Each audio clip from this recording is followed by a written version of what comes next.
Hai, Assalamualaikum. Saya Azrin, hos anda hari ini dalam rancangan Sembang-Sembang Sampai. Sampai ke mana? Sampai ke bulan.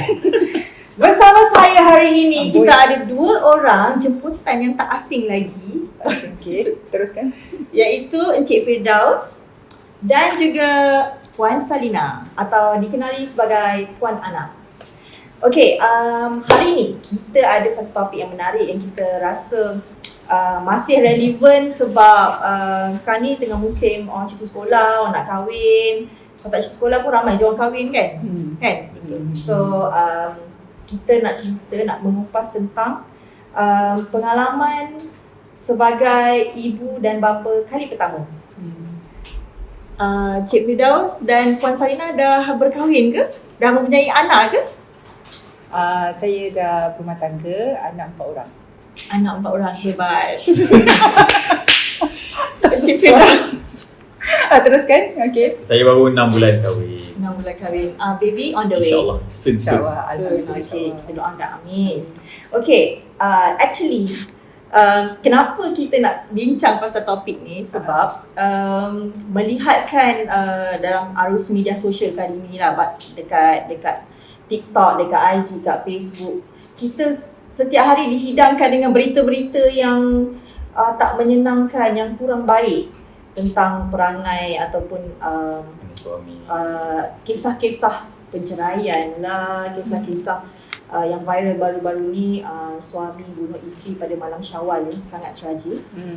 Jadi kita nak tahulah pandangan Puan Salina, pandangan Cik Firdaus tentang cabaran sebagai pasangan yang baru kahwin ataupun yang baru mendapat cahaya mata. Puan Salina. Okay, sebelum saya cakap, saya nak tanya orang sebelah ni dulu. Sebab dia baru lagi ada baby. So cuba tanya dia, macam mana? Baru baru dapat baby tu macam mana? Cik Firdaus, dia masih belum dapat cahaya mata. Oh, baru baru Yes. first. Dia isteri tengah mengandung dalam berapa bulan? 3 bulan. Okay, expectation maknanya macam apa yang you jangkakan bila baby keluar ke? Korang macam tak kisahlah baby, check up tu macam mana? Saya cuba cerita sikit. Okay, kalau saya first check up tu, macam mana cakap? Aku Okay. rasa Soalannya, Cik Firdaus, ketika pertama kali mendapat Tahu. berita ataupun macam mana cara Cik Firdaus tahu bahawa isteri Cik Firdaus sedang mengandung? Okay, kalau saya sendirilah, kalau saya excited sikit lah kalau buat baby sebab saya suka baby kan. So kalau wife saya, selagi dia tak jumpa doktor, dia dah dapat dia punya result tu kan daripada doktor tu, dia macam percaya ke tak percaya, even dia dah buat pregnancy test tu kan. So kalau saya dapat tahu tu pun sebab yelah, biasalah lewat datang period tu kan, datang bulan tu. So check dengan test kit tu kan. Apa test kit, saya tak tahu apa nama tu. Bukan RTK, pregnancy test. Itulah mulalah ajak dia beli sekali kan. Kalau saya beli seorang, takut saya tak beli yang COVID tu punya. Siapa yang beli? Siapa yang ada the drive ataupun siapa yang nak pergi beli tu? Suami ke ataupun si isteri? Kali kau kan awal saya suruh saya beli. Wife yang minta tolong belikan. Tapi saya ajak dia sekali lah. Takut tersalah beli pula. Beli pun sama-sama ya Puan Salina ya? Tapi sebenarnya orang lelaki sebenarnya dia lost kejap kan? Betul Iya, tak? betul. Orang lelaki sebenarnya lost kejap kan? Kenapa lost? Awak lost ke tak lost? Lost in translation. Lost tu macam mana tu? Lost tu macam, kenapa aku pula nak kena beli? Tak, bukan tu Kan? je. Bukan tu je. Kenapa? Betul ke wife aku mengandung? Betul ke ni? Semua banyak tak soalan macam betul ke?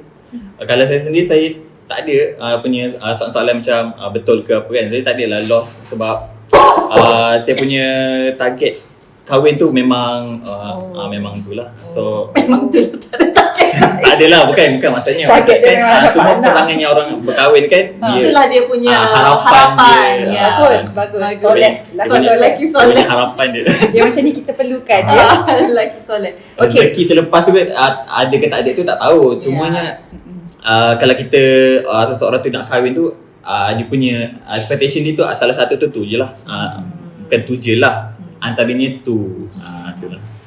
Dia lupa Dia lupa bila dia kahwin, dia ada anak. Lepas dapat anak, dia ada keluarga yang kanan dan kiri, which is keluarga mak ayah dia, keluarga mentua, keluarga isteri, bapa mentua, mak mentua. Bukan tu saja, ada keluarga adik-beradik, ada keluarga macam tu. Sebab tadi Azri cakap pasal first marriage, bukan first marriage, sorry, kahwin, lepas tu ada anak satu kan. Dia especially kalau anak sulung, expectation tu akan jadi tinggi. Ya, cucu pertama. Expectation tinggi, bukan expectation dekat atuk nenek je, tapi expectation dekat parent juga. Sebab itulah bila anak-anak tu lahir je, satu barang mesti nak beli yang paling tip-top. Kalau kita mampu, belilah yang paling mahal. Tapi kalau tak bersederhana pun, still akan nak beli paling the best untuk anak yang sulung. So expectation, Azri. So pressure tu sebenarnya yang menyebabkan kadang bergaduh. Okay. Jadi kembali kepada topik kita tadi. Oh, lain ni? Tak sama Lari sikit. Okay. Tapi apa yang kita nak relate lah tapi lari sikit. Apa yang kita nak fokus kat sini adalah bagaimana pasangan yang baru berkahwin, yang lain didikan, yang lain daripada yang lain latar belakang keluarga, lain tahap pendidikan, lain bidang, maksudnya keluarga tu datang daripada different age of lifestyle lah. Kan ada yang mungkin dia berasal daripada kampung di mana-mana, ataupun dia seorang budak bandar. Jadi mereka dah kahwin dan disatukan dalam satu rumah dan kena hidup bersama. Jadi bila nak hidup bersama tu pun, saya percaya satu cabaran kan. Betul. Boleh share tak dengan kami antara konflik manja-manja lah, konflik yang ringkas-ringkas yang selalu tercetus bila bergelar suami isteri ni? Okay, kalau saya, pengalaman saya sendirilah, sebenarnya saya bukan jenis yang bercinta, atau maksudnya couple sebelum kahwin. So saya kenal, berkenan, so ajak kahwin. So dia bila dah kahwin tu dia aku rasa sikit lah macam agak janggal sikit lah. Biasa tu biasa. So agak janggal sikit lah. So untuk apa kata, nak ada chemistry tu makan masa tu kan. Makan masa sikit lah. Jadi apa topik dia? Apa topik yang selalu menjadi konflik tu? Letak pinggan dalam tak basuh pinggan ke? Kalau bab tu tak ada masalah sebab sama-sama dia baru kahwin. Baru wangi lagi lah. Baru kahwin, dia takkan ada isu bergaduh macam orang dah kahwin 5 tahun, 7 tahun, 10 tahun. Dia takkan ada masalah tu. Cuma masalah besar dia orang baru berkahwin adalah malu. Malu. Betul. Malu sebab bila dia malu, sebab tu dia tak faham. Dia malu. Contoh dia baru kahwin, masa cinta dulu tak nampak kan? Shock je, dia panggil shock. Dia shock je, dia shocknya kan. Dah kahwin dapat peluang tapi malu. So bila malu, ni rasanya lah kebanyakan kita ada bersembang-sembang among friend kan. So bila dia malu, dia tak faham. Bila tak faham tu yang jadi salah faham. Itu je. Dia bukan masalah macam pinggan tak cuci ke, baju tak tolong ke. Kenapa cerita pasal pinggan tak cuci tu? Saya tertarik dengan satu posting yang di Facebook yang orang selalu buat viral ni lah kan. Dia tulis, Assalamualaikum admin, suami saya malas lah nak basuh pinggan. Apa yang perlu saya buat ya dengan suami saya? Ada satu komen tu cakap, basuh suami anda. Saya rasa sangat terhibur sebab dia suruh instead of basuh pinggan, kau basuh je lagi kau. Tak, itu kalau orang dah lama. Again, kalau sebab kenapa? Okay, macam Azrin, Puan Azrin dah berumah tangga. Macam kalau dah let's say dah 5 tahun lah kahwin, dia mesti cakap, pinggan tu siapa dah basuh? Penat ni kat dapur ni, ingat orang tak ada kerja lain ke? Itu kalau orang yang tak. Tapi kalau orang baru kahwin, lancar skrip tu biasa. Tapi kalau orang baru kahwin, ambil pinggan tu, mulut. Malu. Azrin, malu. Dia malu. Sebab apa? Still nak control tune. Kita tak nak tunjuk diri kita lagi macam nanti lelaki ni ingat, kau isteri aku rupanya macam ni.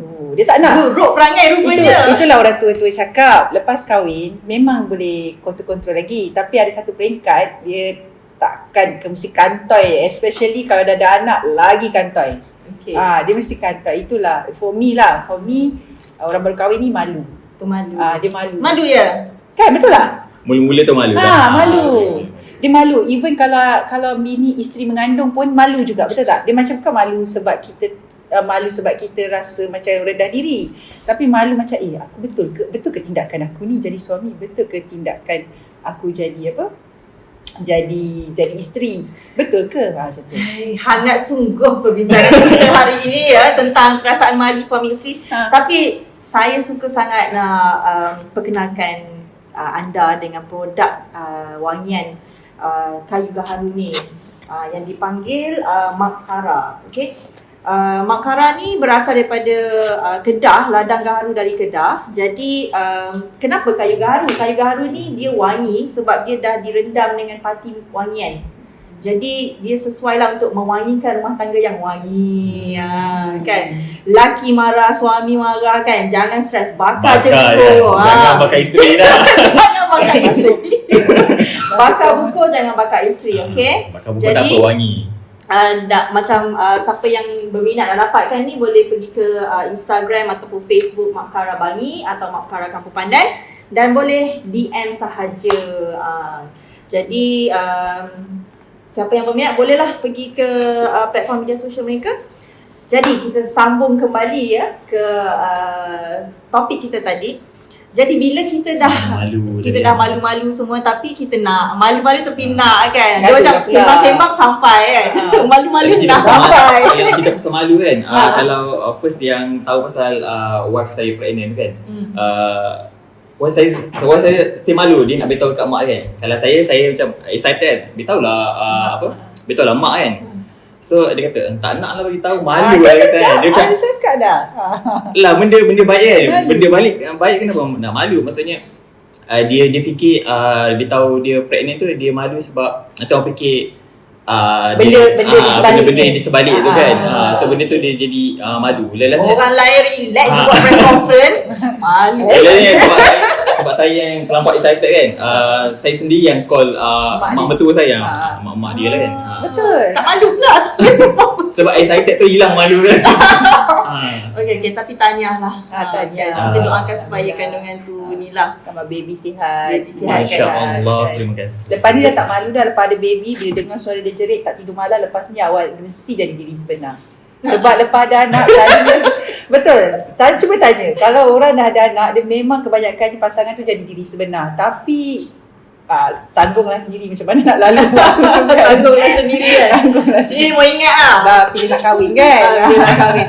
Tapi kita bukan nak berhenti setakat bila baby tu dah bersalin, baby tu dah dilahirkan, dah ibu pun dah bersalin, suami pula nak kena jaga ibu dan anak tu kan. Sebagai new parent, sebenarnya banyak cabaran yang lagi besar yang akan muncul lepas tu.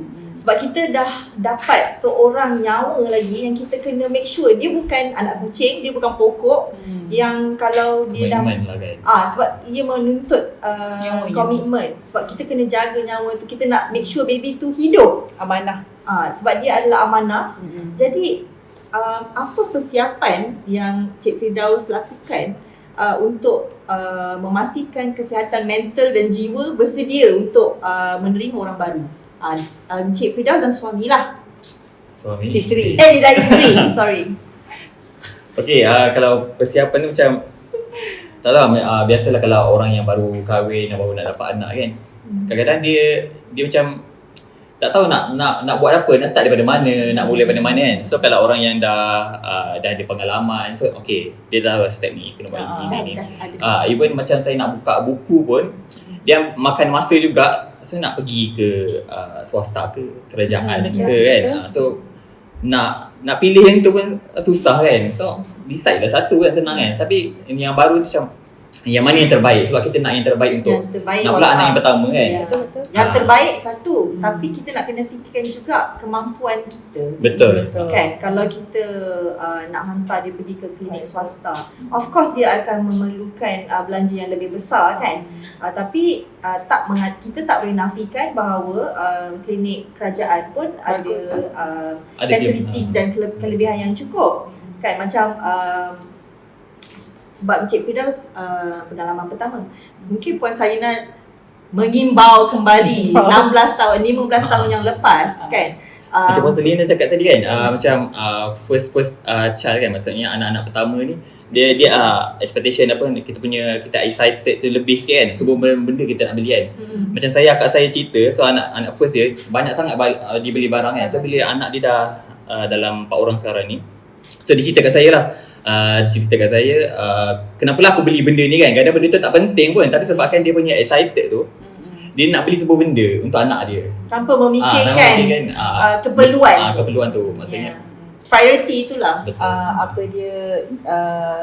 Saya rasa zaman sekarang ni, maknanya dalam keadaan tahun 2022, orang yang melahirkan baby zaman sekarang ni mudah sebab banyak facilities, banyak kemudahan, boleh beli dekat online, boleh beli kirim kawan-kawan. Zaman kita dulu susah nak dapat barang-barang tu. Tapi untuk saya rasa tips dia lah yang saya boleh kongsi.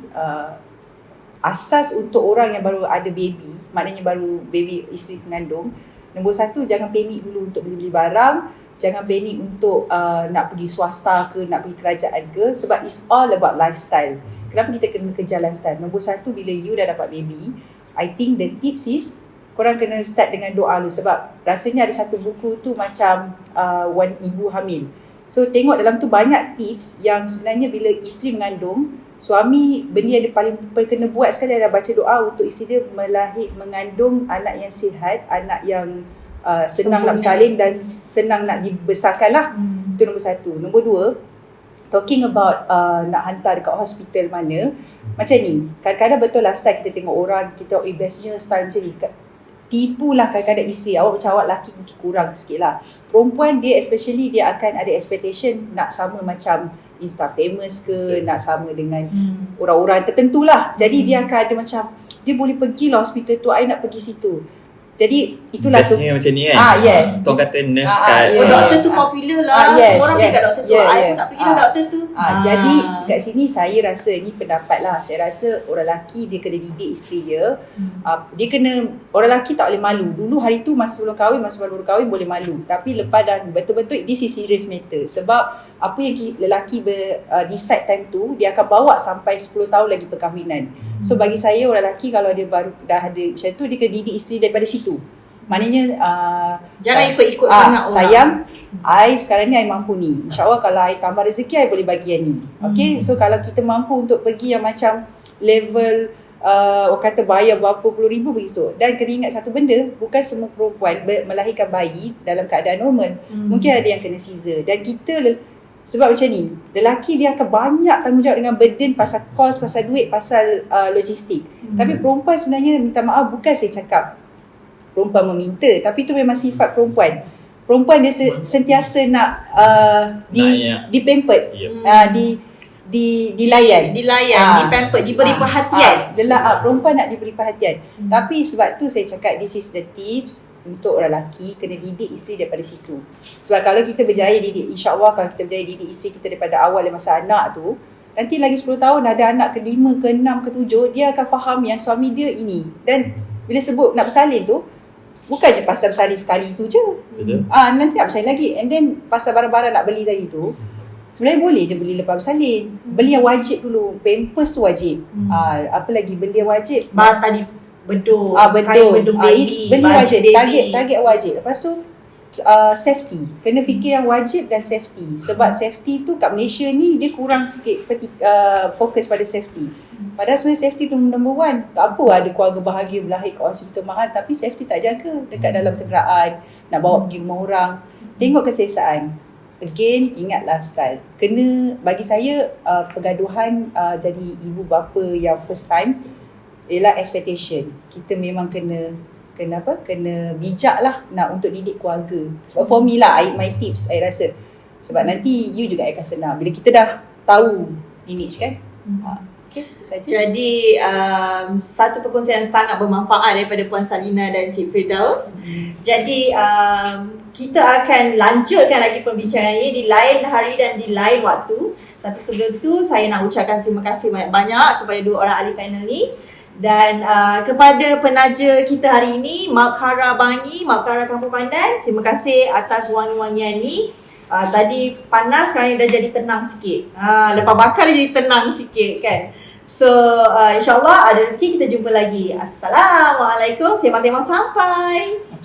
Sampai ke mana?